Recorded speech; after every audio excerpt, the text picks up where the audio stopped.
అందరికీ hi. Welcome to my channel Gouthu's butterfly 19. అందరూ ఎలా ఉన్నారు? ఇదొచ్చేసి సండే వ్లాగ్ అనమాట. నేను ఆ రోజు చికెన్ పికిల్ చేశాను. నేను నార్మల్‌గా ఫస్ట్ టైం కాదు, ఇంట్లో ఎప్పుడు కూడా నేనే చికెన్ పికిల్ చేస్తాను. అందుకని చెప్పి నేను మీతో షేర్ చేసుకుంటున్నాననమాట. చికెన్ మా మమ్మీ క్లీన్ చేసిచ్చింది. అండ్ వచ్చేసి దాంట్లోకి పసుపు, ఉప్పు, కొద్దిగా ఆయిల్ వేసి స్టవ్ ఆన్ చేసి పెట్టుకోవాలి.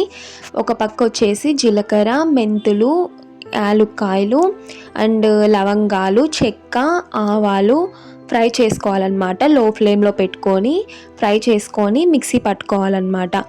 అండ్ ఈ చికెన్ పికిల్ అయితే గిన మా ఇంట్లో వాళ్ళకి అందరికీ చాలా ఇష్టం. అది 1 వీక్ వరకు అలాగే ఉంటుంది, అలాగే ఉండదు. ఇష్టం అనమాట నేను చేస్తే చికెన్ పికిల్. మా మమ్మీకి చాలా చాలా ఇష్టం. అండ్ చికెన్ పికిల్లోకి అల్లం వెల్లుల్లి పేస్ట్ కావాలి కదా, సో అందుకని చెప్పి నేను ఫ్రెష్గా మిక్సీ పట్టుకున్నాను. ఒక పక్క చికెన్ వాటర్ అంతా అది ఉడికిపోయి ఉంటుంది, అది మొత్తం ఇమిరిపోవాలన్నమాట, వాటర్ లేకోకుండా. ఒక ప్యాన్ పెట్టుకొని మనకి కావాల్సింది, ఇది ఒక 1.5 కేజీ చికెన్, అందులోకి వచ్చేసి కొద్దిగా ఆయిల్ తీసుకోవాలన్నమాట. ఎంత పడుతుందో మనకి అంత తీసుకోవాలి. వేడయ్యాక ఆయిల్ అందులోకి ఫ్రై చేసుకోవాలన్నమాట. గోల్డెన్ ఫ్రై కలర్ వచ్చేంత వరకు ఫ్రై చేసుకోవాలి. పచ్చి పచ్చిగా ఉండకూడదు కదా, అలాగని గట్టిగా ఉండకూడదు. ముక్క అనేది స్మూత్గా వచ్చేటట్టు నేను చేస్తానన్నమాట.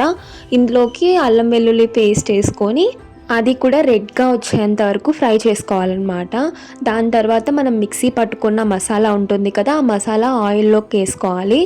ధనియా పౌడర్ అండ్ కారం పొడి, ఉప్పు వేసుకొని ఒక 1 మినిట్ ఫ్రై చేసుకోవాలన్నమాట. పచ్చి వాసన పోయేంత వరకు ఫ్రై చేసుకోవాలి. ఒక 1 మినిట్ అయితే సరిపోతుంది. ఇంకా ఉప్పు మనకు సరిపోకపోతే లాస్ట్లో యాడ్ చేసుకోవచ్చు. ఇది చల్లారిన తర్వాత 2 లెమన్స్ తీసుకొని లాస్ట్లో యాడ్ చేసుకోవాలన్నమాట. టేస్ట్ మాత్రం సూపర్గా ఉంటుంది, నిజం చెప్తున్నాను. అసలు నేను చేస్తే ఒక్క పీస్ కూడా మిగలదు, అసలు అంతా అయిపోగొడతారు మా ఇంట్లో మా మమ్మీ మెయిన్. అసలు వారం కూడా రాదు, ఇది ఒక 5 రోజులు వస్తుంది అంతే. అదే చికెన్ పికిల్ చాలా టేస్ట్ ఉంటుంది.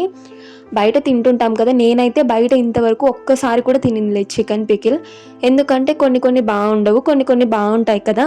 మనం అన్నీ బాగుంటాయని చెప్పలేం. అదే మనం హెల్తీగా చేసుకోవచ్చు, వాళ్ళు ఎలాంటి ఆయిల్ యూస్ చేస్తారో తెలియదు కాబట్టి మనం ఇంట్లోనే మన చేతులతోనే మంచిగా చేసుకోవచ్చు. ఇందులోకి ఎలాంటి కలర్స్ కూడా యూస్ చేయలేదు. ఎంత రెడ్గా ఉంది కదా, అసలు టేస్ట్ మాత్రం సూపర్గా ఉంటుంది. వేడి వేడి అన్నంలోకి చికెన్ పికిల్ నంచుకొని తింటే అబ్బా స్వర్గం వేరుంటుందన్నమాట. చికెన్ నాన్ వెజ్ అంటేనే చాలా మందికి ఇష్టం కదా, సో అందుకని చెప్పి నేను మీకు షేర్ చేస్తున్నాను. ఈ చికెన్ పికిల్ నచ్చినట్లయితే ప్లీజ్ కమెంట్ సెక్షన్లో కమెంట్ చేయండి, అలాగే షేర్ చేయండి, సబ్స్క్రైబ్ చేసుకోండి, ఒక చిన్న లైక్ ఇవ్వండి, మర్చిపోవద్దండి. Please subscribe to my channel Gouthu's butterfly 19.